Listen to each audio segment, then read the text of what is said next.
What drives a young, beautiful, vibrant woman into this field of sex and intimacy coaching? What drives a young woman to not only dive into these realms, but particularly to focus on working with and supporting men with this incredibly intimate, personal aspect of their lives? We're going to find out. My name is Justin Garrick, and this is the Decoding Women podcast. Our guest today, Fabienne Anik, which I'm probably not quite getting the pronunciation right, so we'll get her help with in a moment when we bring her on. I've only very, very recently gotten to meet this incredible woman, and I mean, clearly the first thing in true, transparency here, the first thing you notice about this woman is that she radiates. She's tapped into that divine feminine spark, or whatever you want to refer to it as, that many women, especially in corporate America or in our modern day, really struggle and work so hard to try to find and reconnect to this energy, this way of being that much of our society is kind of disconnected from. She seems to have. I'm very curious about that as well. We might do some diving into what aspect of that came naturally, innately, what aspect of that has been very intentional on her part and on her path. But one thing I do know from, well, knowing a lot of women like this in my life is that women who are both physically beautiful and are connected into that feminine and sensual energy is that they receive a lot of male attention. A lot of attention. And that when you are walking this life, this path, like with a seemingly endless amount of male attention directed towards you, some of which might be desired, some of which might be enjoyable. It also tends to be filled with attention that's not actually wanted. Attention that's not from those that you're wanting attention from, and too often attention that comes at one with all sorts of, I don't know, negativity woven into it, uh, things that can create defensiveness or trigger fear. I mean, there's so much that women, period, end up facing as they walk their life path and just try to live.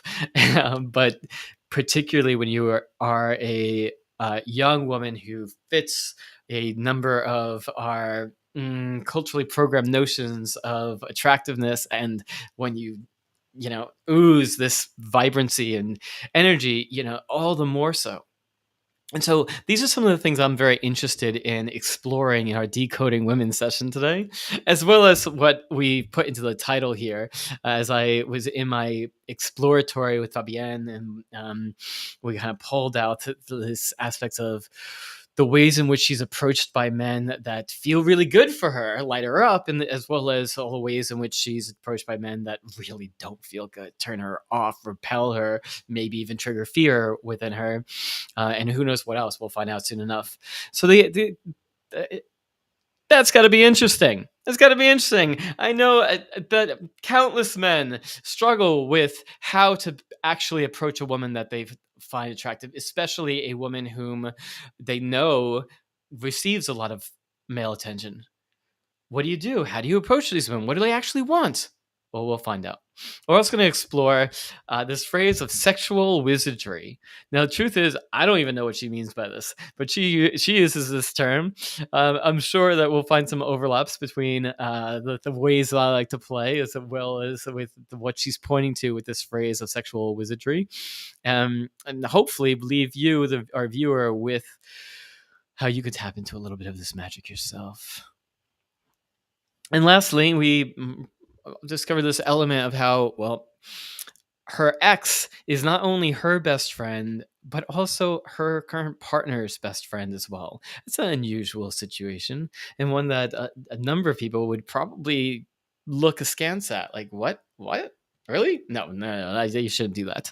So I'm curious to find out how that came to be and what arises within those types of dynamics. If jealousy ever forms, if it ever sparks any fear-based conversations between her partner, if there's any sort of sexual tension amongst any of the group, whatever else we end up coming up in here. So these are the things I know we're going to discuss today, and then who knows where else we'll end up going as we explore all the wizardry of this wonderful thing called our sexuality. So with that, Fabienne, let's meet.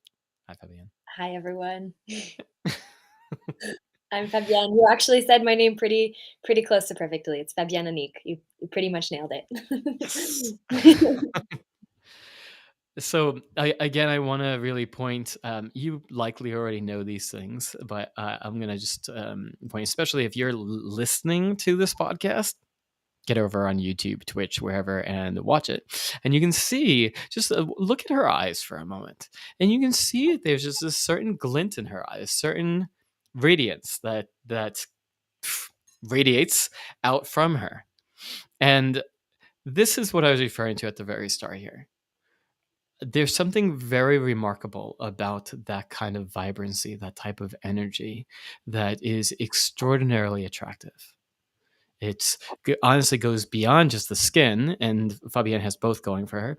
But that type of spark, the type of vibrancy and aliveness, I think is incredibly attractive in large part because we all want more of that. We all want more of that within ourselves, within our own lives. And so I guess I want to start there, since that seems to be what's coming up for me right now. Is uh, this element, I think of it as being tapped into this spark of the feminine aspect of divinity, or feminine, the divine feminine, this energy of the universe. Like, how do you relate to it, and how much of this was just innate, and how much of this is something that you've actively cultivated?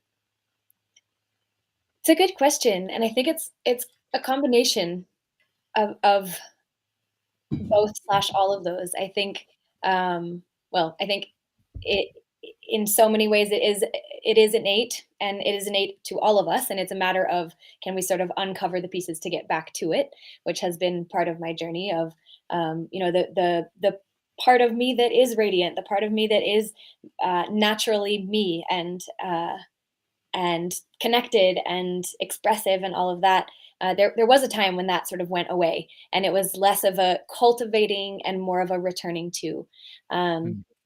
and I grew up with incredible parents who supported me and supported my creativity and my expression of anger and my expression of excitement and joy.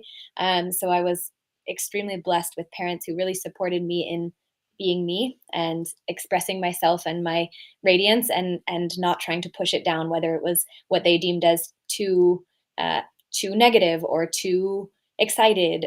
They really allowed space for that. So I will definitely give a lot of a lot of appreciation to them for it. So that's really wonderful. It sounds like you had parents who were incredibly spacious with you. Well, one thing I want to really point to of what you spoke of here is that it really has been about learning to be with and freely express the entirety of your emotional and energetic experience. Not just, be smiley and happy all the time, but really that they are very much tied in, that any efforts to clamp down or tone down your more angry or rageful aspects of self, or your pain, grief aspects of self would lessen that vibrancy just as much as tamping down on your ecstatic expression. Absolutely. And I mean, over time, yes, our parents are huge in the shaping of us, but so are so many other things, so many other people, teachers, peers, boyfriends, everything. I've received so many other pieces of influence, and it has been a consistent practice of, how can I come back to it? How can I, even when I don't feel like, if I've gone through a period of time where I didn't feel safe to express, how can I return back to that? How can I return back to creating that space for me to express myself, right? Even if that's me dancing in my living room or beating the shit out of my pillows. Or am I allowed to swear on this, by the way? I sure hope so, because I fucking do all the time. Yeah, just coming back to, can I express myself, even if that's just, well, especially if that's just with myself. How can I find enough of that, um, and encourage that within myself? And then the something else that's been huge in that is learning to set my own boundaries, because for so many years I shut my own expression down, and whatever that was, Man. my own radiance, my own anger, my own excitement, my own sexuality. I would shut it down because I didn't know, I didn't have as clear boundaries with other people. And so I was like afraid that if I expressed, for example, if I expressed that I was turned on in any way in my dance or whatever, that somebody would interpret that a certain way. And then when I didn't trust my own boundaries, then I would just be like, well, I better just sort of shut down my expression. And then learning to strengthen the boundaries helped me to strengthen the. Okay, I think that what you're pointing to, I mean, this is how you can tell you're a pro. You have such a level of self awareness and a way to speak to these experiences that you've had. I want to just kind of pick this apart a little bit more, because it is so key. You're saying that you learned young that if you were expressing in some way and it activated that these full expressions are kind of connected to a feeling of turn on in your body. That turn on is not just sex. Turn on is not just fuck me. Turn on is a feeling of aliveness through the body. And so when you are expressing in your most alive way, you can also have those feelings of turn on in your system. However, and this is making sure I'm understanding correctly, however, especially when you were young and didn't yet have an understanding of your boundaries and your ability to communicate or maintain those boundaries, there would be others, men, who would interpret this expression or would sense or pick up on this feeling of turn on and make that to mean something that wasn't what you were thinking or feeling or meaning. And suddenly you felt like you'd have to be sort of like in defense in some way of this unwanted attention or advances. So instead, it seems safer to just kind of tamp that down a bit. Is that Exactly. right? Yeah, I and would guess that this is incredibly common. yeah, for sure. And it was Mhm. also, sometimes it wasn't even advances, and or advances how you might think of advances, but it was this like, like you were saying a minute ago, this sort of like, I would love to be able to be in that expression. So there would be a grasping, whether that was sexually or not, that I would feel some kind of like something. And because I wasn't super clear in my own, I mean, I still don't love when people come at me with energy that I'm like not super interested or doesn't feel super clean. But it was this like, I don't know how, I don't want to even have to deal with saying no to whatever it is that I'm being approached with. And so I'm just gonna like shut it down so I receive less attention. And yeah. I remember I think it was in graduate school. Um, I started to get to know this incredibly beautiful, vibrant woman.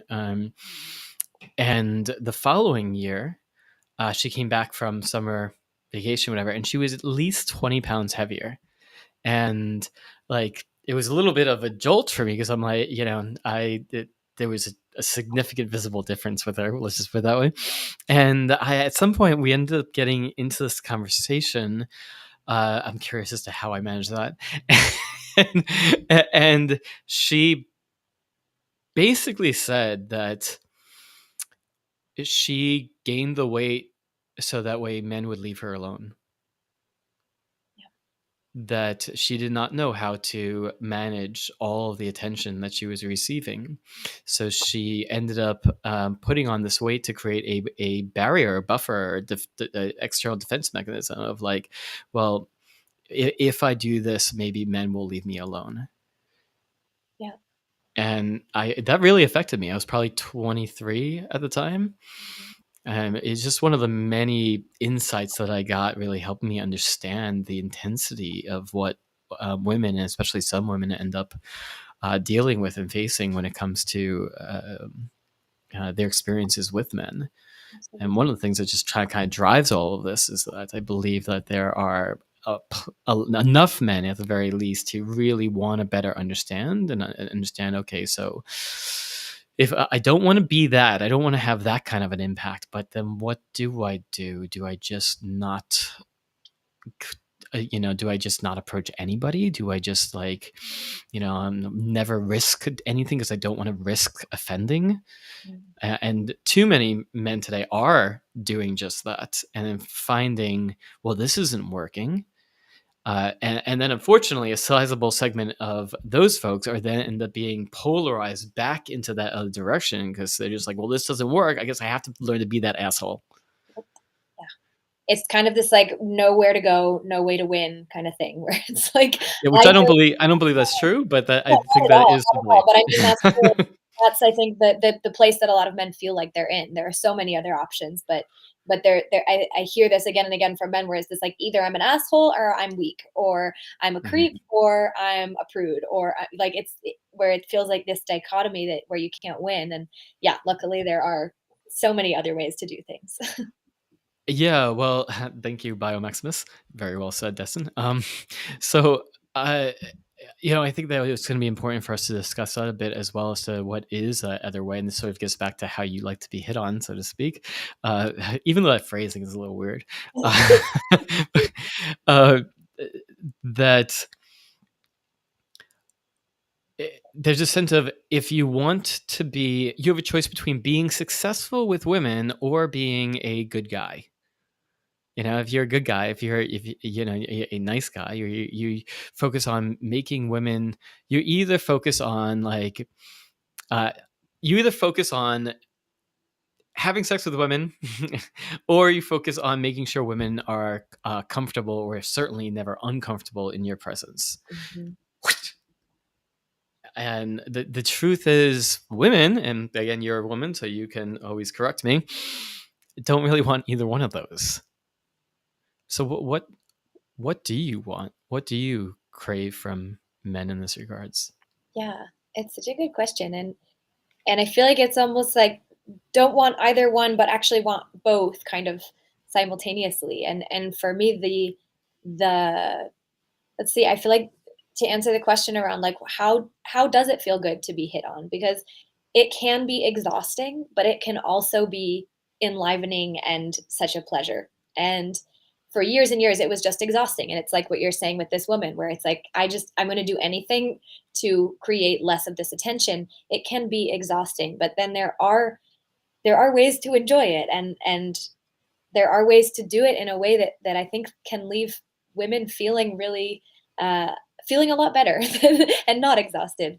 And something for me is, you said at the beginning, potential attention from people who I don't want attention from, or ways that I don't want uh, attention to be given to me. And it's usually about this has been a big part of my process is not because there were definitely some years in there where it was like if I didn't want him to hit on me, then I was sort of like would resist it. But then if I was kind of attracted to him, then I would accept it. And then something didn't feel right there because that felt like, it felt like, okay, well, regardless of whether or not I'm attracted, this person is coming to me and trying to compliment me or trying to get to know me. And so how can I'm not going to cross my own boundaries, but how can I equal parts appreciate and respect the person who's hitting on me? And it's less dependent on who they are and if I'm interested, and more about how are they doing it? How are they approaching me? Are they approaching me in a way that shows me respect and that they're actually seeing me, or is it in a way that shows me that they just want something from me and that they're projecting something onto me of what they want me to be for them? I'll pause right there. You say so much that's worth unpacking and drawing out. I want to say, I would expect that there are many men who are hearing what you have to say and who are already feeling grateful to you, who already wish that all women had this level of conscientiousness, care, that you are expressing right now. That there's a sense that women, by and large, do not understand what it can take from a man to approach a woman that he's attracted to. Now, some men, like, it doesn't take much for them at all at this point. They don't really give much meaning to it at all. But for other men, it's a huge deal. I mean, they could have gone through this massive and emotional process before they took that first step in your direction, and then to be met with a harshness or something that doesn't take his own humanity into the equation. I mean, I've worked with men who are like in their 40s or beyond, who are still reeling, who are still being impacted by some offhand inconsiderate comment that was made to them by a woman 20 years prior. So thank you for that. Yeah, and like I said, it's been a process of it. It's been a very intentional practice of that, and that's a huge part of the fact that I'm devoting my life to working with men and who trying to heal these things that can be so challenging when men are trying to hit on women or trying to make love, or there's so much that we can do, because it's also so understandable why women are like, yo, I don't want that, right? It's like like I said, it can be exhausting, and so it's like, well, how can we then do it in Not a to mention, it can be exhausting, but it can also be, um, you could be met with. Some men can be fucking nasty. Let's just put it that way. Some women can be nasty in response, but this is what can end up happening is that we have this negative feedback loop that goes down. That women become more nasty in their reactions because they've just been approached with nasty energy one too many times. Where men end up getting this nasty experience with these women that leads them to be nastier in their approach. So, this is you're part of breaking that cycle, and I've again really appreciate that once more as well. Biomaximus comes back in saying, I'm very, very sensitive to how women react to me when I approach them. If I get the cold shoulder, I stop. However, I've been told I give up too easily, as they are playing hard to get. Where's the balance? Great question. Such a good question. Yeah. And I think it's so challenging because there aren't written rules for this, right? There aren't written like, this is how it works. This is what you should do. It's so situational. And it's also, I find it's so much about reading the situation and, uh, and also how am I approaching initially? Um, and then what am I making that mean about me is the very first thing I would say to the first sentence of that question, right? Very sensitive of how women react to you when approaching them. What do you make it mean about you? If uh if their reaction is one way, what does that mean? If their reaction is another way, what does that mean? And then working with that internally of, well, what is my fear of how they might react? Or what what am what am I afraid of being to them, right? And doing the inner stuff around that. But then also seeing that your sensitivity is such a gift, right? Your sensitivity to how women react to you it shows an attunement, right? And it shows something that they might not have actually ever experienced. And they might be reacting to you based on the way that you're approaching them, but it might also be based on the dozens or hundreds of people who have approached them before. And so your sensitivity to that can actually really guide you. And that is almost where that balance comes from, is it's that like, okay, I'm attuned to the fact that there's a little bit of hesitancy here.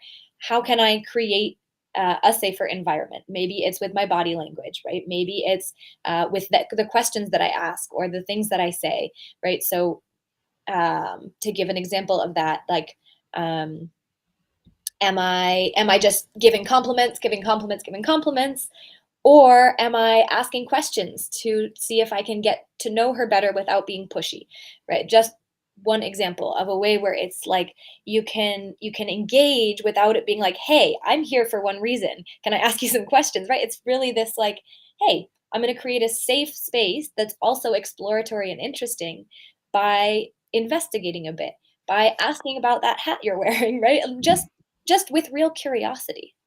So all of that's wonderful. And I'm just curious to hear your thoughts on, if I get the cold shoulder, if I get the cold shoulder, I stop. However, I'm told I give up too easily. So he's approaching this woman. Nice hat, what he says. and, and she's like, yeah, and turns back to her drink. Mhm. What does he do? Yeah, that's a tricky one. um,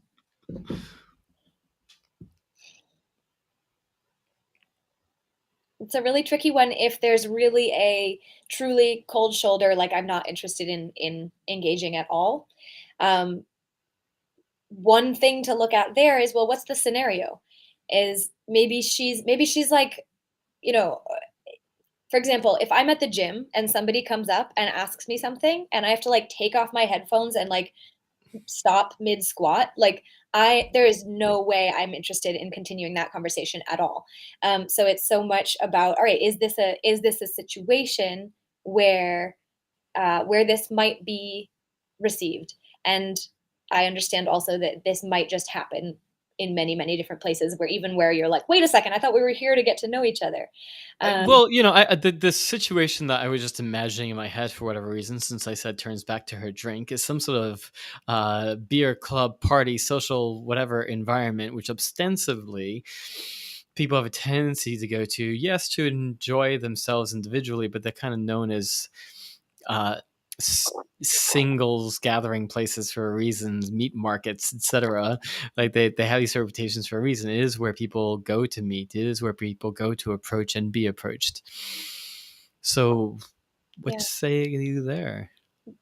Something that just came up is this thing of like giving up too easily because they're playing hard to get.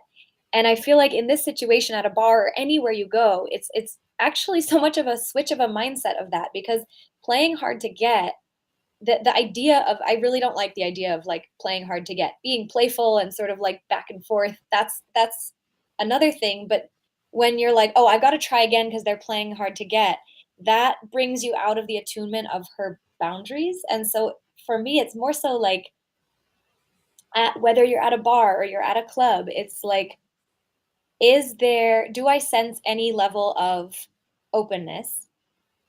Can I ask a question? Can I maybe try from a different angle one more time without like pushing beyond what I'm sensing is actually a no, if that makes sense? Yeah, I'm gonna push back a little bit, or maybe offer an alternate perspective. Again, I'm not in a female body. My experience is different and distinct. Um, uh, but the things that I'd like to point to for you, Biomaximus, is I just like saying your name, is are you able to stand in your desire? And what I mean by that there is, regardless of how she reacts in the moment, your desire is your desire. And are you able to be with that desire, even if like it doesn't mean that you have to do something with this desire? It doesn't mean you have to succeed in a particular outcome, but it also doesn't mean that you have to shut it down either. So instead, the practice is learning how to just stand there and be in it, feel the sensations in your body, and with that also to be able to be comfortable with a a certain level of tension between you and this other person.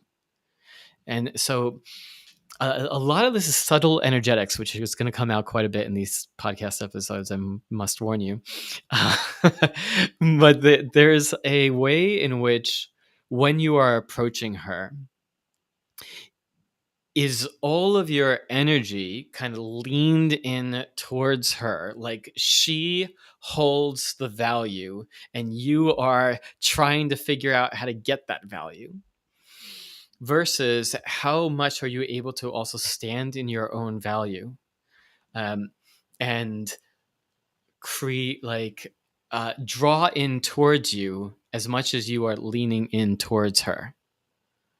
And so let's say she gives some sort of a cold shoulder type of a response. I mean, you could be as simple as, commented on it directly, you're like, well, that was an that was quite the cold shoulder response, wasn't it? And just kind of stand there in her presence and wait for some sort of a reaction. It is possible that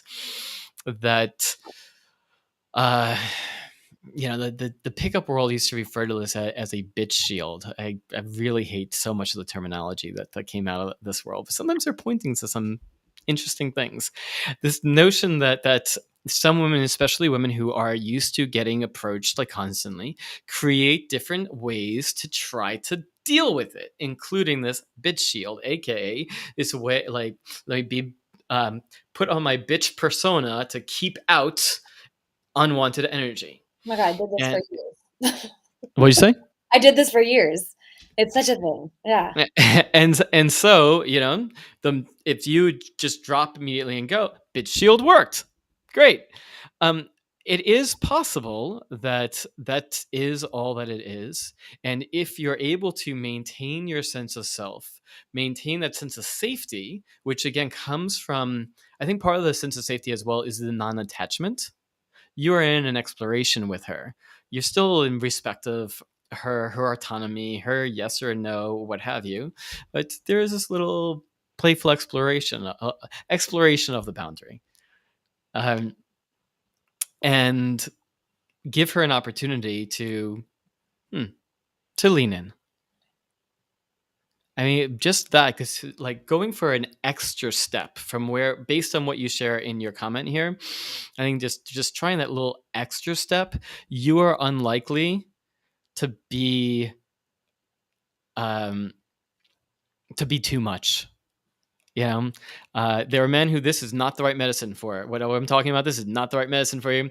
uh, but for you, Biomax, is based on what I'm reading here, I think that you would do well to practice doing a secondary try, so to speak, checking in with your energy, allowing her um to give her initial reaction, and for you to be unmoved. Mm-hmm. Not numb, but not let it rock you. Hold your center and give another engagement. Give an opportunity for another engagement. Yeah, and something that you mentioned a moment ago, Destin, is there's something so attractive in somebody who isn't shut down from their sexual desire for the people around them, but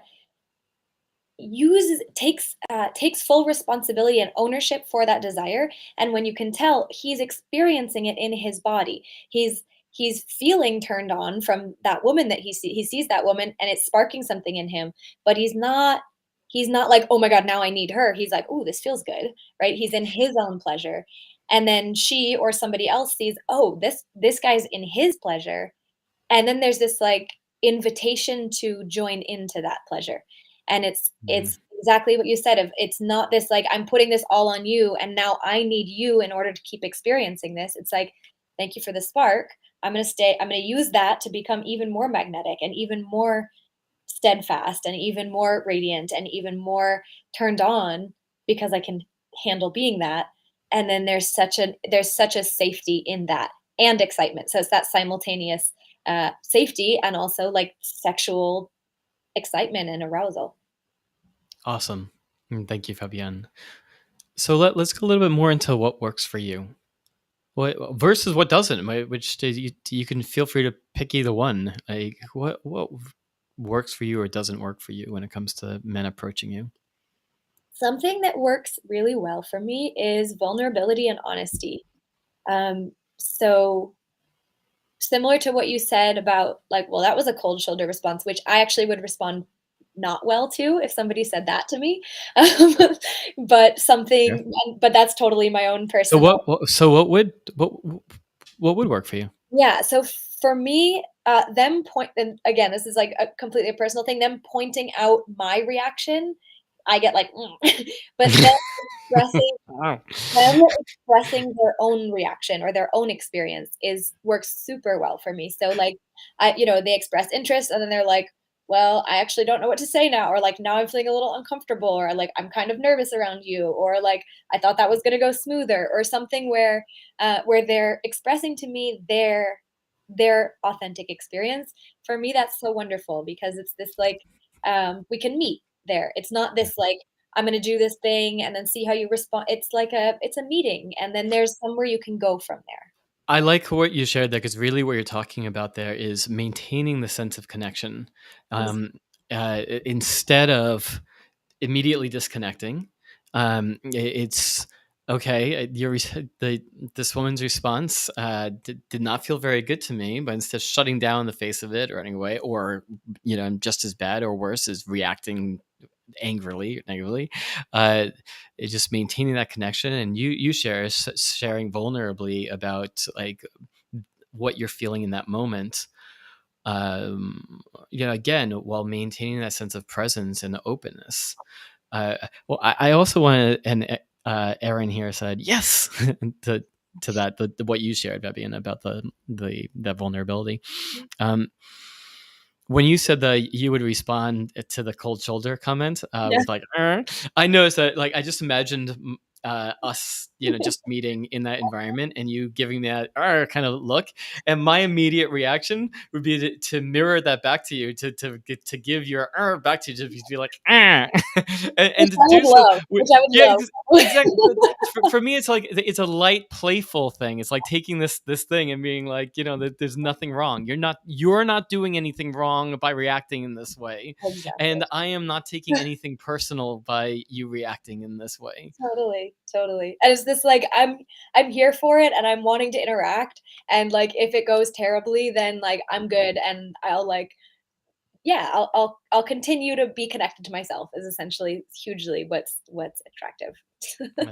That's beautiful. And just to complete the Biomaximus thing, he said that your share was insightful, being in your own experience in the moment and being authentic. Awesome. Please drop back into one of our future episodes and let us know your experience of testing this out.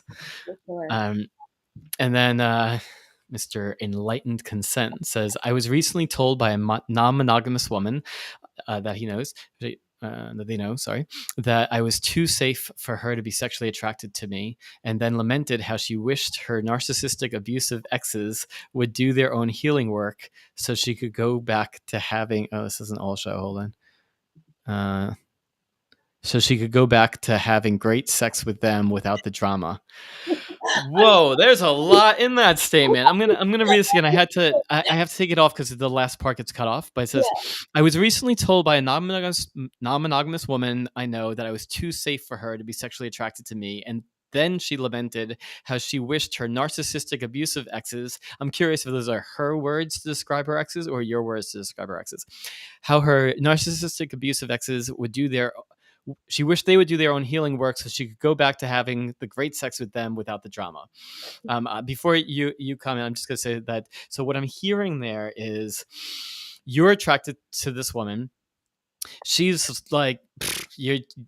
I'm not sexually attracted to you. You just feel too safe. These dangerous bad boys who are narcissistic and abusive to me, that's where the great sex is. But unfortunately, they won't do their healing work. So like, I can't deal with all that drama. Um, that's how I understood the statement. Fabienne, your response. Her words about her exes. Okay. Okay, Narcissistic, abusive. that's helpful. First thing I was gonna say is, unfortunately, when the drama goes away, the great sex probably will too. Why do you think that is? Um, for so many reasons, and I don't want to go too far into the attachment styles, and then also potentially trauma bonds and responses to various. Uh, Oftentimes, when we are, in my understanding, based on earlier experiences in our lives, we develop things that turn us on. They can develop throughout our lives, but oftentimes there's sort of like some core pieces that develop earlier on in life, and oftentimes, um, particularly if we have some of that abusiveness or drama earlier on in life, then that not only feels uh, familiar, but it also feels exciting. And also, when we get into these really intense, um, potentially abusive or just dramatic relationships, it literally turns our bodies on so often. Like, and that might not be sexually, but it's like something ignites, the fire starts up, it gets something going. So again, I don't know this woman, I don't know her history, I don't know her story of what her core erotic themes are or what ignites her sexual energy, but I know that I see this oftentimes that uh I won't say people need, but people uh believe that they need or have in the past needed this intensity and this lack of safety in order to feel that turn on, particularly when they had that earlier on in life. Hmm. Um, So what you're saying here is that the reason why enlightened consent um, was rejected, so to speak, from this woman is that is that this viewer doesn't hit those uh, danger unsafe parts of her system that she learned at a young age to eroticize, essentially. Potentially, yeah. Again, I don't know her, but my guess is that yes, and my guess is that you can also really develop those things intentionally of, okay, how can I hold something within myself that that fulfills that, like it is how she's saying that she wishes those narcissistic abusive exes would do their healing work so she could go back to having that great sex without the drama. Ideally, you actually have a healthy person who's not narcissistic or abusive practice creating that sexual situation with you where it does feel dangerous, but at a core level, you know you're safe. I love that. I think that is uh, something we can definitely strive for. There have been some really great comments from folks who know their shit here, so I'm just going to bring them in. Mindy here says punishment and reward, drama, makeup, dopamine, cortisol. It Exactly. becomes an addiction. It becomes Exactly. an addiction in my experience. and yeah, I too know that combo all too well. Mhm. It's all I knew for decades, and quite honestly, it is the big distinguisher between all my previous major relationships and the relationship that I have with my wife. She wouldn't allow it, quite simply. Um, I mean, it was so normal to me. We like fight. Now let's make up and fuck, you know? And she was just like, no, I'm not going to do that. That is not a pattern I want to feed. And I'm like, what do you mean? Why not? And she really helps kind of break that from me. That's And wonderful. I'm incredibly grateful to that. And then Linda here says, and we are forever looking for that corrective experience. So we keep replaying the trauma with another person, hoping it will finally correct itself. It never will, though. Exactly. 100%. Again, like speaking from my own experience, I definitely increasingly became aware of it. Even like as I started to become aware that that's what I was doing, the drive felt so intense. Like this time, maybe I'll get it right, so to speak. Mhm. But as you said, it Yeah. never will, though. The answer was stepping out of that game entirely.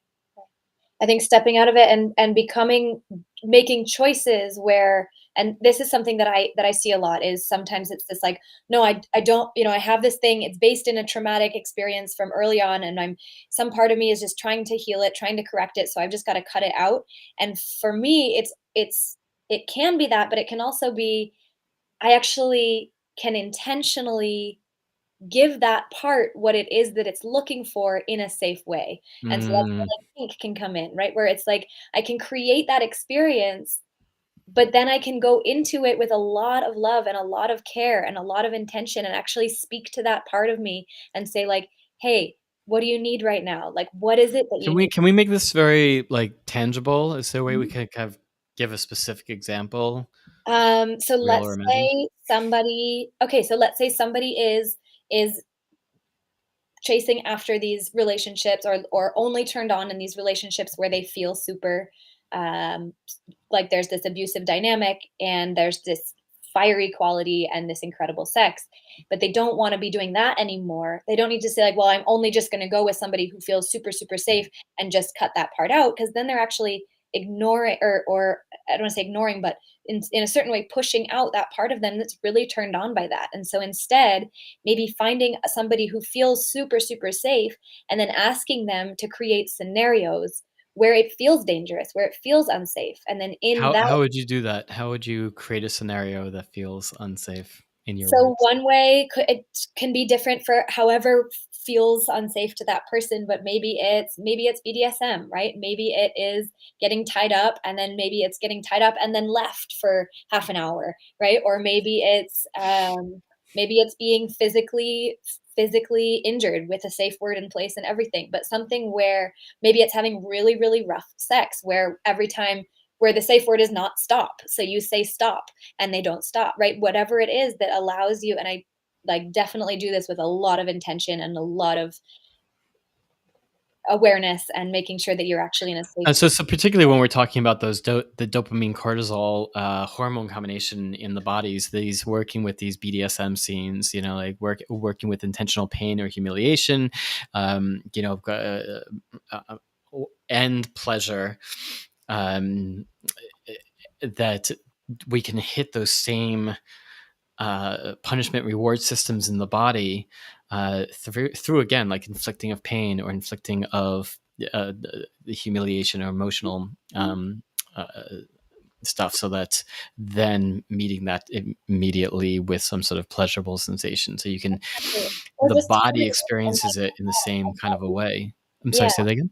Also just, it can also just be like it can be a space to enter into that, to experience that, but then also simultaneously take care of that part. Hmm. So it's this acknowledgement of, oh, you really enjoy this, don't you? Some part of me really enjoys this, or some part of me is trying to heal something here. And just that awareness and sort of pointing it back inwards and taking care of ourselves in that area, I think can be huge. Yeah. And instead of making it, just judging it, shaming ourselves, making it wrong, it's like, how do we intentionally play with it and make it part of our sex lives in a fun way that's also has this really safe, even like within an ultimately a safe container while exploring dangerous things. Exactly. Okay, so I think that we just explored some very interesting things. I'm not entirely sure we're hitting exactly what EC and consent here is asking, is really seeking here. Though we put a lot of it on her, on why she is saying these things and wanting these things, but I think there's also this element of what you're trying to understand about yourself in enlightened consent. Hi, by the way. That why is it that you're told that you're too safe? And I'm curious, and if you're ever, if this is the only time you've ever been told by a woman that you're too safe, or if this has come to you in various forms before. If I had to guess, I would guess that this is not an isolated instance.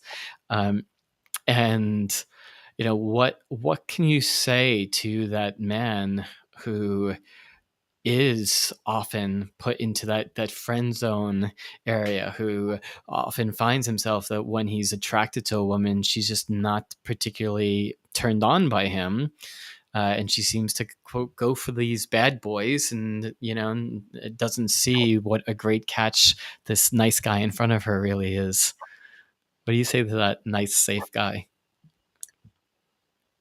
There's so much here that I would Yep. say, but I've been I'll talking try. about it for years. There's a lot here.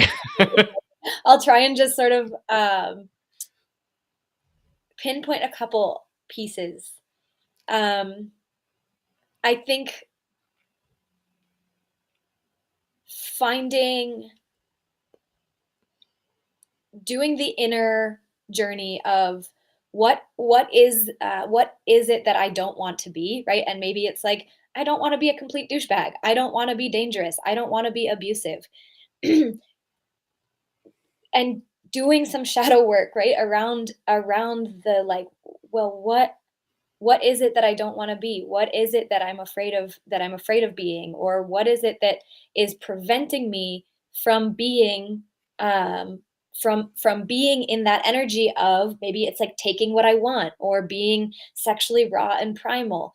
Um, Sort of, and exploring a little bit in there. Does that make sense what I'm saying? Of sort of, Yeah, I want to kind of pull this out a little bit more, decoding. yeah.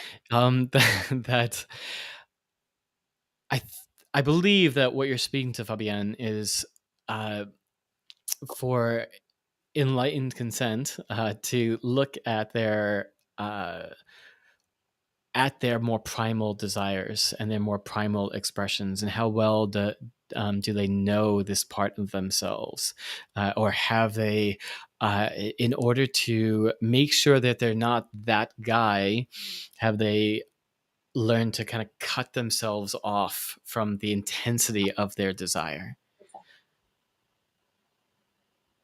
And so, if see if any of that resonates for you, and what would it be like? Who would you be in enlightened consent as somebody who did truly, fully own your desire, connect, have a strong connection to the primal, even more animalistic aspects of your being and your nature?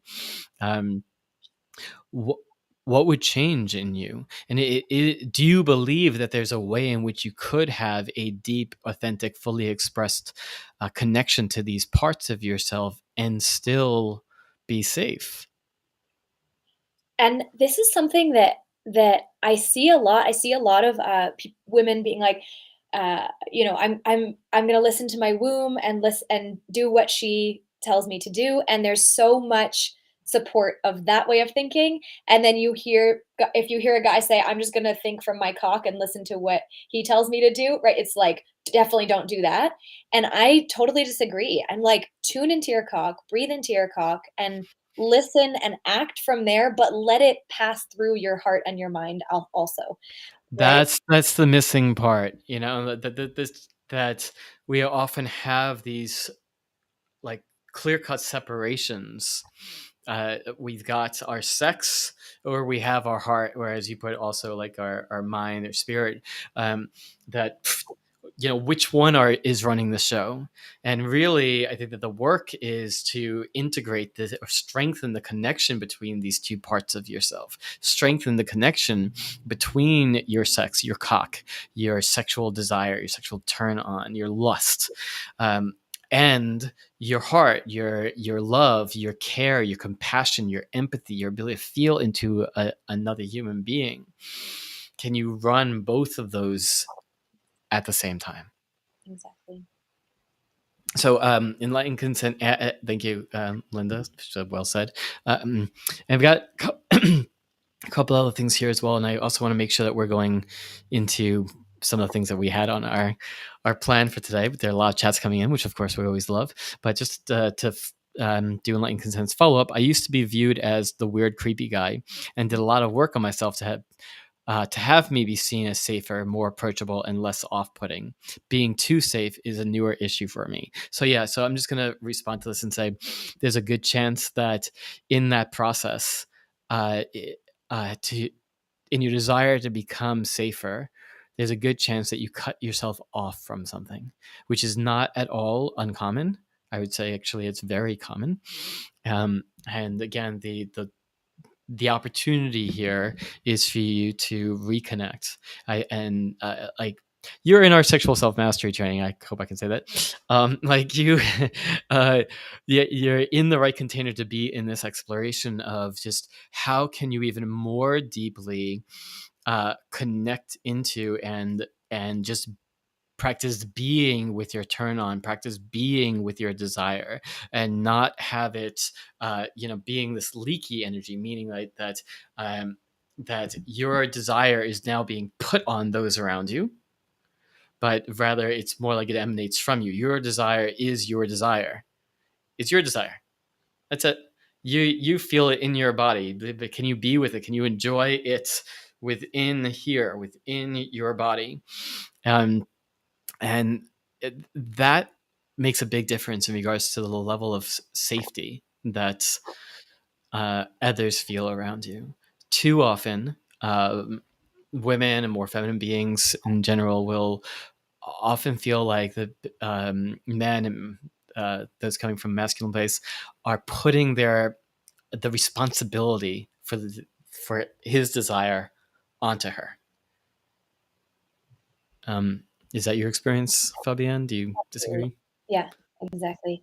Exactly that. It was like we were saying before, it's just like when I feel you putting the responsibility and not taking ownership and putting it on me, then I'm like, but if I feel someone owning it, even if it's like that was sparked by you, but I'm owning that it's mine, it feels safe and it feels sexually exciting.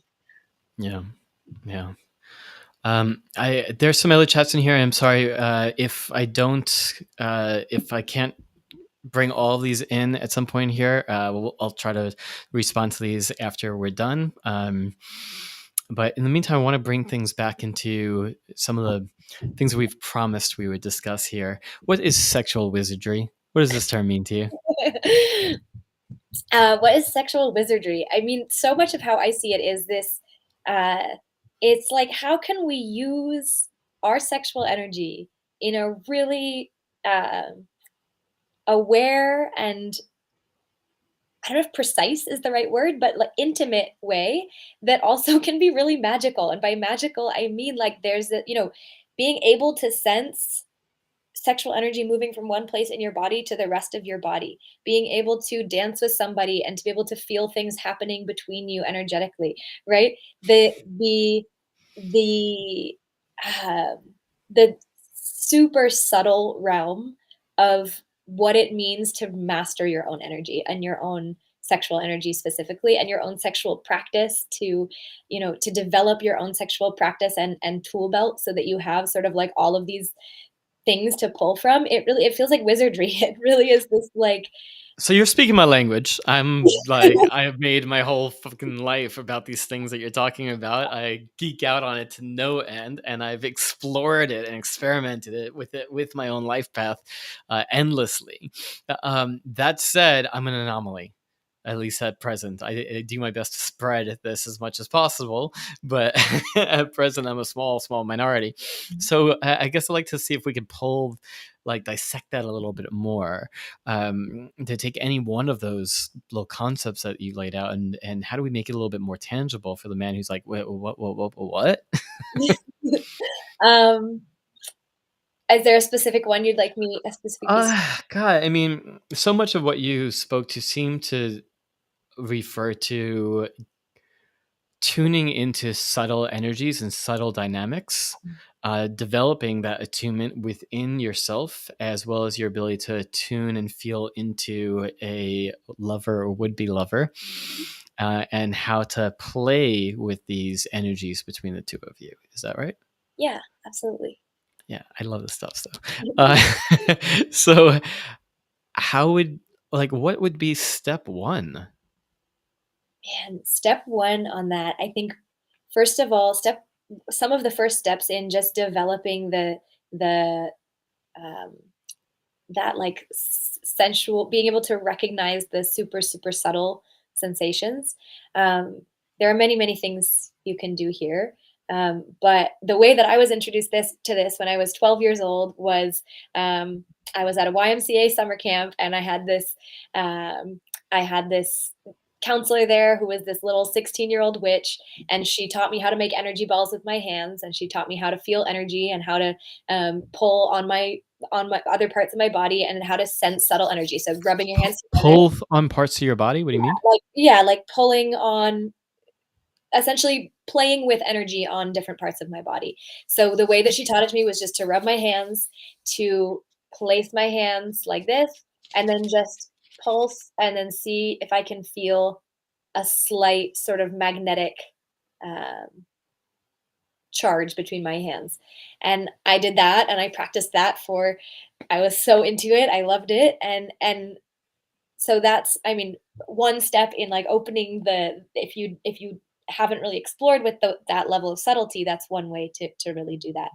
Um I've been trying to teach this to my 4-year-old daughter, and she's not quite there yet, just as far as like giving it the level of attention. Mhm. But I'm going to keep trying. Amazing. I love that you're doing with her so early.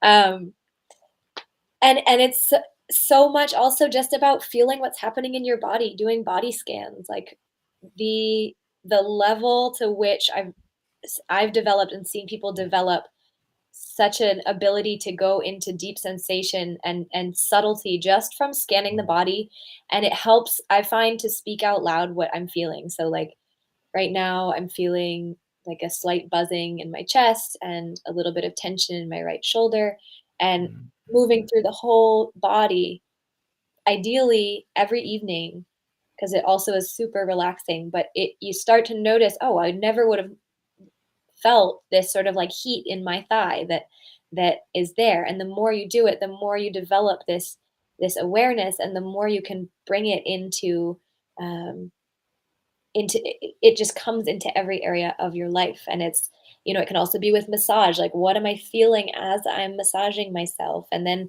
you can bring that into your sexual practice of edging. What does it feel like to be at 70% arousal? What does it feel like to be at 80% arousal? What does it feel like to be at 85? What about like 83? Can I get more and more aware of where I'm at so that I can start to play in that 80 to 90% area and experience all of these incredible things that before I was just going from here to here like that. But it's like developing that sensitivity and that ability to play with it. Now do I have a tool to bring it back down to a 70, right? Now do I have a tool to play with Excellent. Excellent. It's amazing to me how much overlap we have with this aspect of our respective works. it? Mhm. These are very much the in line with the tools that I teach and the trainings that I do with the men that I work with. Um, I guess I want to bring back to the question that I raised during the introduction of you. Why are you doing this work? This work around sex and intimacy, specifically focused on helping and supporting men. Like, what would drive you to do that? Yeah. Well, I had early on in life some sexual trauma experiences and an incredible family that really helped me to heal from that and work with that. And so I learned from a very young age um, that sex was a thing, and a thing that could also be complicated and painful and challenging, um, and also something that it was so possible to heal from. And so from a pretty young age, I remember being like, I don't know, 11, and being like, I'm going to be a sex therapist when I grow up. I knew from a pretty young age I wanted to do something around it. And then I kind of forgot about that. Um, and then when I was in my late teens, early 20s, I was having a lot of intimate interactions with men and noticing uh, how much was going on there that I had no idea about. I think we're oftentimes raised to believe that like men are a certain way, and that it's definitely not like sensitive and attuned and caring and potentially insecure. It's like there was this whole there were so many layers that I was like, wow, there's so much here. And I personally felt I had so much love to give in that area, and so much space for like, hey, let's go into that. Let's explore what's there, and let me like love you while you express these things. Yeah. So why men and not women? So that was the experience that I had in my late teens and early 20s, and I was having those intimate relationships with men. Mm. Um, and then when I was a couple years later, then I basically was like, I don't want to be interacting intimately with so many men anymore. And then, but I was still very much interested in this realm of sexuality and healing around sexuality. And then I started to work with women. I started to work only with women. I was doing internal massage. I trained in internal massage for women and vaginal massage. And I was doing a lot of sort of, yeah, healing from sexual trauma work with women, rewriting sexual story work. And it kept coming back to, I have a new partner and I feel like I'm doing all of this healing work, but he doesn't have a good support system for him to do his healing work. And I was like, all right, well, maybe I can work with him too. And I started to see it actually felt more I absolutely adore working with women, but it almost felt like more accessible or more natural for me to work with men, and more needed also because I see less of that for men, and particularly Mm. less of that coming from a woman's perspective, which I think there's such a benefit for coming from a man and coming from a woman. So I was like, this is where I'm where I see that that I could really be of service. Yeah, thank you. Like I've heard from some colleagues, I guess I could call them that, um, some men working in this field that they do not believe that women should work with men in this way, and I don't agree at all. I think that there are certain transmissions, teachings, understandings, whatever that uh, some men have an easier time really taking in from another man, and some men have an easier time taking in from a woman. And even the same man at different points in his life might be gravitate or need it more from one or more from the other. And regardless, I'm not just, it's not my fucking business to judge you or anybody for like what's really going to work for you. That, you know, you find that you're clearly passionate about this, you clearly have a lot to offer, you've clearly done a lot of really uh, deep study and work around this to deepen your understandings. And yes, also as a woman, like you have a what your own like various men that you have direct experience with, um, that's when you don't have the experience in your own body, no, but you have this experience with this man, this man, this man, and you have that to bring to the conversation. Totally. Yeah, it's a different perspective. It's a different way of sharing. It's a different way of expressing transmissions also.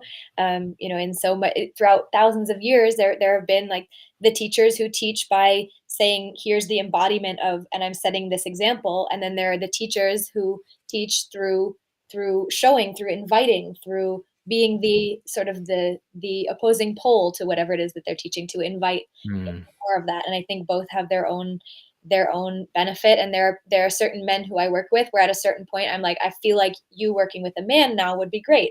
And then there are certain men who are like, I've worked with men, but there's a piece missing. And so for me, it's so much about we have different things to offer. And yeah, I don't have a cock, but there's something else that I know what it is to receive that. And so there's just a different experience and transmission that I bring. Yeah, really beautiful. I'm curious if there's how that's affected your personal life. Again, like being this young, vibrant woman working in this sex and intimacy field. Um, how does it affect your experiences with men today? Yeah. I have such better boundaries now than I used to. I think that that's like the initial thing that pops into my mind is through this, I've received so much also through this of learning how I can support and how I can interact with men around sexuality without needing to meet them in my sexuality. Right? We can still do work in that realm without actually engaging our energies sexually. And so I feel like I've just my boundaries have strengthened, and my clarity around why I'm doing what I'm doing, and the ways that I choose to do that in what feels like an integrity for me have just clarified so much. Hmm. That's really well said. Is there any change, like as you've learned to hold your boundaries more clearly, communicate them more effectively?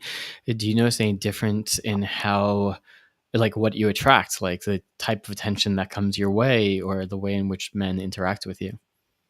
It's a good question. Yeah, I think so. I think I was actually I got a reflection recently from my partner. He was saying that he really appreciates me and one of my guy friends' relationship, and he was like, "I feel like you like call up the best part in him. Like he respects you in the work that you're doing, and so then that part of him comes up." And I definitely feel that. I feel like there's this like, "Hey, let's meet in this way, in this recognition of each other," and. Uh, I mean, I'm just surrounded by incredible men. I mean, I'm That's awesome. j like, incredible, incredible men who So are why do you think that is? Why do you think that is when there are so many women today who complain about how there are no good men out there, et cetera, and then we hear from you saying you're surrounded by all these incredible men. like, Why is that? I feel like a huge part of it is my, like, intense practice with my boundaries.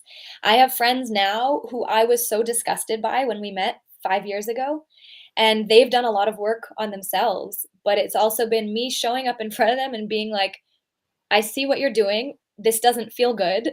I'm still here. I'm not gonna just leave, but, like, yo, if we're gonna have this conversation, don't do that." Right? Um, so I feel like it's that setting boundaries, and then it's, like, simultaneously being, like, so clear about what I'm not okay with, and then Mhm. also looking for the best in men, um and inviting them into, "Yo, we can interact, but only if it's with respect, and only if I feel that you're respecting my boundaries." So what I'm hearing here is that you are carrying this combination of looking for and seeing the best in this man while simultaneously holding clear boundaries of what is unacceptable to you.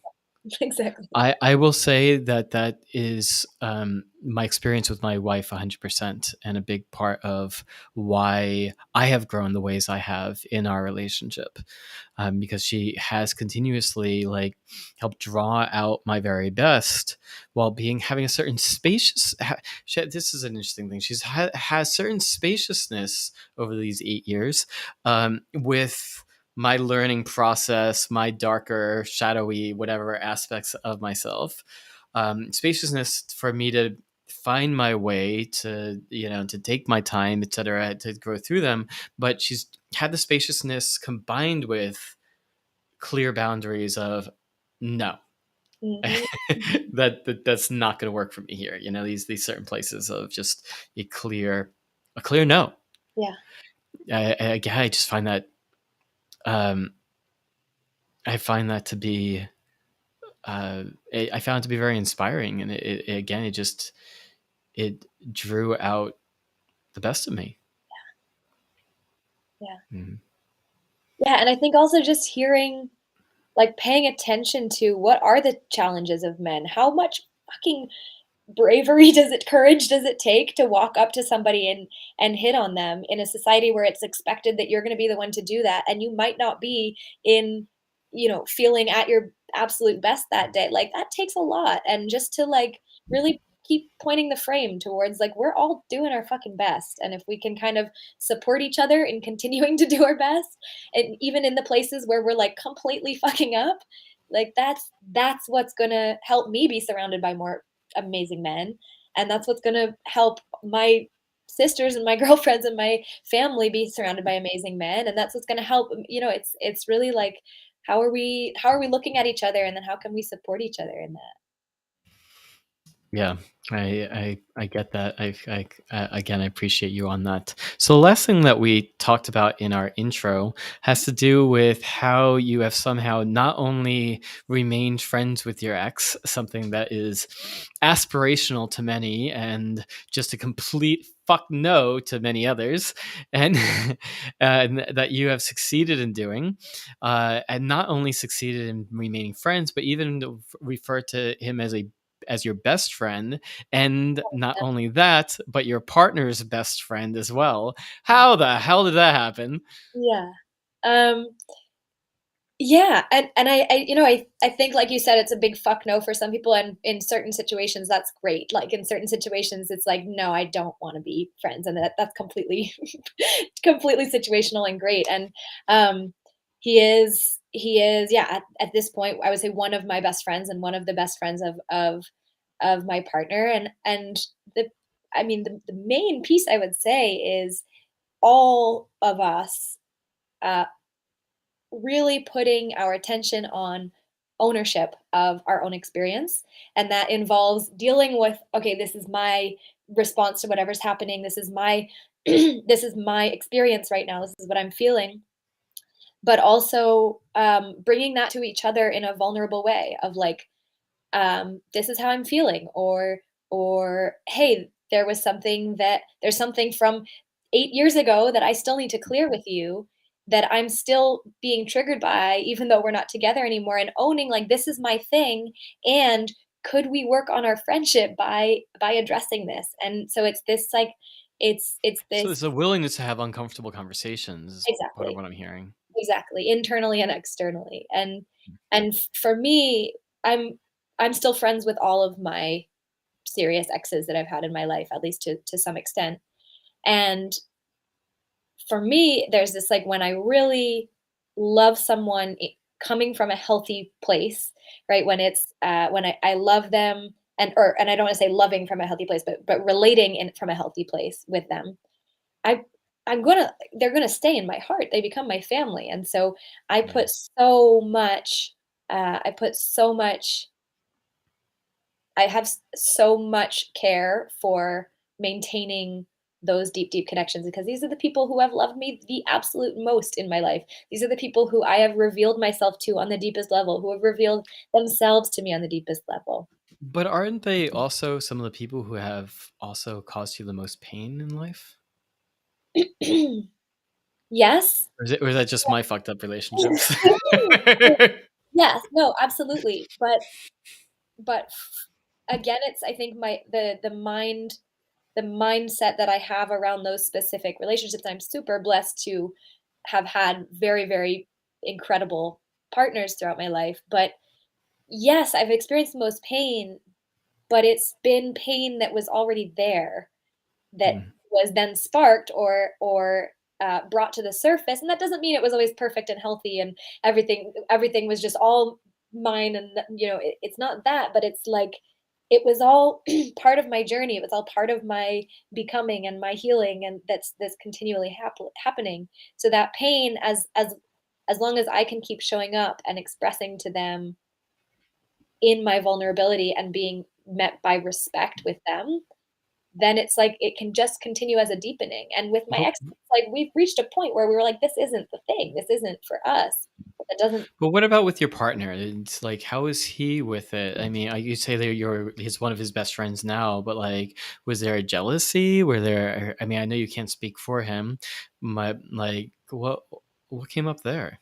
he's been pretty incredible around it.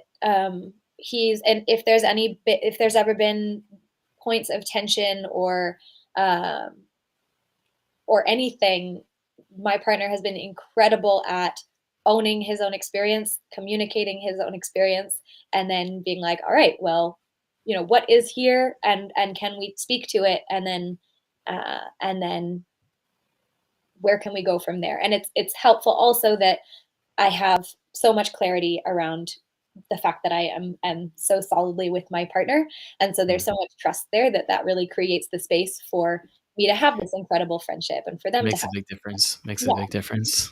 huge Um, difference. and I gotta say, I got to meet your partner when I was meeting you, and I mean, just strikes me as being a very secure individual, like a strong sense of self, and if only that were more common. So we've got a comment out here. It's kind of a question for you as well. I've attempted to remain friends with my previous partner, but I was the target of her unhappiness, and she became toxic towards me. I think that's what it means. After I ended the relationship, she was then willing to have a repair conversation. I love her unconditionally and consider her family, but she did cause me pain that I've been repairing for over a year now. How do you manage? Yeah. Yeah, I think I mean to speak to that, I would first ask myself, do I want a lasting friendship with this person? Because Kind of the same thing. I can I can love this person unconditionally for the rest of my life and not have a lasting connection with them. Like there's no need to. There were definitely months where I was like, I can't be friends with this person right now with my ex because of the things that I'm still healing and working on here. And then at some point I was like, yes, I can now because I feel ready to. And then when I express those things, it's able to be received, but there's no I don't need to. I can adore this person deep within my heart for the rest of my life and not have any relationship to them if that's not what's healthy or helpful for us. Yeah, I had a similar thought, particularly when you said that you're friends with all of your exes, and I'm like, I have a great track record. However, I do have one woman in particular that comes to my mind who I could not refer to her as like us having a friendship. I keep her at a comfortable distance, and I don't really have much of a desire to change that. There's still a place in my heart that I love her and will always love her. And I also learned that I need to have very, very strong boundaries with this person. Absolutely. And those boundaries include, I will love you from here. I don't actually need you anywhere near my family. Yeah. Yeah. Yeah, and knowing that and having that clarity, that is like that's where the peace comes, right? It's that like, all right, I know what this is and I know the place here, and in certain situations that's from a distance. In other situations it's like, yo, we're family now. And in others it's going to look different for each person. It can also evolve, but it's so much about, yeah, do I want this and do I need this and is this helpful for me and my Yeah, career? which kind of touches back to something we spoke of earlier with the approaching of a woman and what have you. Is like, are you first and foremost in touch with your own authentic desire? What do you actually want? Not what she wants, not what you think you should want, but like, what is the truth of what you really want and desire here? And let that be the starting place at the very least. And so he continued, I stopped contact with her. I've let her go live her life the way she wants. I don't know if there is any repair at this point. Again, that's fine. Just get clear. Like, do you want repair? If not, there's no problem. You don't want repair, there's no repair, no problem. If you are wanting repair, then that's a different conversation. Then it's more of, well, one, does she also want that repair? And are you and her willing to put in the effort that it may require to actually do the repair? Because sometimes that can require a pretty tremendous amount of energy and effort. Absolutely. Where to from here? Say any other thing that you feel really called to kind of bring forth or share, again, particularly from your life experience, your experiences of men and in relationship, your experiences with sex, particularly. They love hearing about that. Uh, your experiences of being a woman in this modern age. Something that just something that just came up yesterday, actually, in a conversation was a lot around this aspect of receiving when someone is, for example, if someone's hitting on you or complimenting you, receiving, um, receiving compliment, receiving. I recently got a big gift from somebody who was just like, I appreciate you and I want to give you this thing. And the practice of receiving, and then also the practice of giving without expectations. And I think this really ties into that. Um, it really ties into that.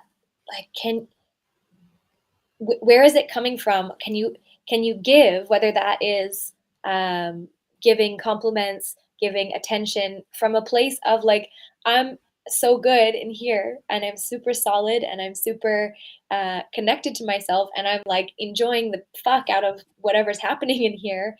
And then can you give without expectations? And that doesn't, if you give someone an amazing gift and they're give you the finger, like it sucks. And it's not to say that doesn't suck, but it's really just this like um, in in approaching women, in engaging with women, how much of it can come from this like this place of sharing what it is that you are experiencing, as opposed to giving so that you will get back. This theme keeps coming up. Yeah, I mean, again, if we're speaking to the men in our audience, I think that there is often a challenge with both these pieces. Many men are challenged with receiving, because we learn to give, to do, to take care of, to provide, to make happen, all those things, but actually like open up and just fully receive is challenging for many men. And then two, this element of giving unconditionally. On my first podcast, The Evolved Masculine, Redefining Sex, Power, and Success, I had a guest on. I don't remember the title. If you can find this on Spotify and Apple Podcasts, something like give her. It's something like give her your dick and your money unconditionally or something. I don't remember. It was something a little scandalous like that. Uh, and and it came from her push for it. And it was really through our conversation that I got clearer as to what she was referring to. And I think that a lot of what you're talking about is what is the same thing that she was referring to. Give what give only what you can give unconditionally. The moment it tips over uh, into an expectation of something in return, it's actually not really giving. It, Yeah. Yeah, and I would also say, like, in terms of unconditionality, there is also a boundaries piece. So if you're giving from a place of like, I'm overflowing and I want to share this with you, here you go, and then she's not receiving it, that doesn't mean you need to just like give more or feel great about giving. It can be like, okay, I see where I'm being met or not, and I'm going to choose actually to not share this. So that, yeah, there's that difference there. or maybe you continue to share from that place because it continues to feel good to you. You know, there's that whole thing of like, I'm going to butcher this quote, but something along the lines of uh, this fuck, you know what, as you continue, I'm going to find it because it's a worthwhile quote, but the point being, give from a full cup. Yeah. When you give to the point of depletion, and then if you're anything like I used to be, give to a point of depletion and then still try to suck out more juice to give even more, or oh look, I'm filling myself back up to 5%. Now I can give all that away too. Like, now what does it really take for you to be full and overflowing? I write about this near the end of my book as well, by the way, and The Evolved Masculine. That when you're giving from the place of overflowing, it's, I mean, even what we're doing here right now with this podcast, I and we're giving to you, our viewer, our listener, our audience here. We're giving to you. We're giving to you from a place largely of overflow. The vast majority of you are never going to directly give something back to either one of us, especially on par with the value that we are doing our best to give. We're giving from a place of joy. We're giving from a place of service. We're giving to give. Some pieces can come back. Sure, you put enough things out into the universe, echoes come back, businesses end up being built, clients end up being made. That does happen, but it isn't from the majority of people who end up being given to. So you need to find that place where what you are able to give and give joyfully. And yes, as Fabienne was saying, that if it's not being received, can you it's possible to err into, well, if I just give more, if I just give more, if I just give more. I've certainly done that in my past. Boy, was that a losing game.